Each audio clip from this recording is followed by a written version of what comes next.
ప్రేక్షక మిత్రులందరికీ కూడాను క్రోధినామ సంవత్సర ఉగాది శుభాకాంక్షలు. మరి ఈ సంవత్సరం నాడు ఆదాయం ఎంత ఉంది, వ్యయం ఎంత ఉంది, రాజపూజ్యం ఎంత ఉంది, అవమానం ఎంత ఉంది, అది కూడా మనం తెలుసుకోబోతున్నాం. తెలుగు సంవత్సరాలు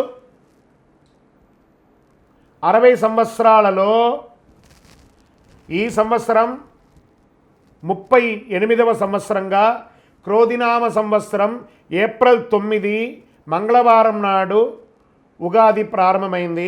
ఆ రోజు నుంచి గోచార గ్రహస్థితులు అన్నింటిలో దృష్టి పెట్టుకొని ఒక సంవత్సర కాలం 12 రాసులకి 12 రాసులకి అశ్విని పర్యంతం మీనం వరకు ఉన్నటువంటి రాసులకు అందరికీ కూడాను ఆదాయం, వ్యయం, రాజపూజ్యం, అవమానం అనేది ఎలా ఉంటుందని కూడా చెప్పబోతున్నాం.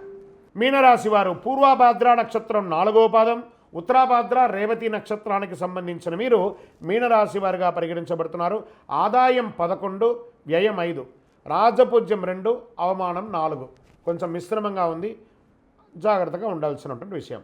ఆదాయం అంటే సంపాదన, వ్యయం అంటే ఖర్చు, రాజపూజ్యం అంటే గౌరవం, అవమానం అంటే మీకు తెలుసు, ఇంక మేము దాని గురించి డిస్క్రిప్షన్ చేయక్కర్లేదు. ఆదాయం కన్నా వ్యయం తక్కువ ఉంటే సంపాదించిన దాంట్లో ఎంతో కొంత మిగులుతుంది. ఆదాయం కన్నా వ్యయం ఎక్కువ ఉంటే సంపాదించిన దానికన్నా ఖర్చులు ఎక్కువ ఉంటుంది. ఆదాయ వ్యయం 2 సమానంగా ఉంటే ఈ చేత్తో సంపాదిస్తారు, ఈ చేత్తో ఖర్చు పెడతారు.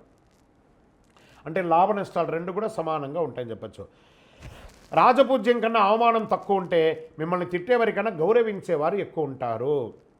రాజపూజ్యం కన్నా అవమానం ఎక్కువ ఉంటే మిమ్మల్ని పొగిడేవారి కన్నా తిట్టేవారి సంఖ్య ఎక్కువ ఉంటుంది. రాజపూజ్యం, అవమానం సమానంగా ఉంటే గౌరవము, అవమానం 2 ఈక్వల్గా ఉంటుంది.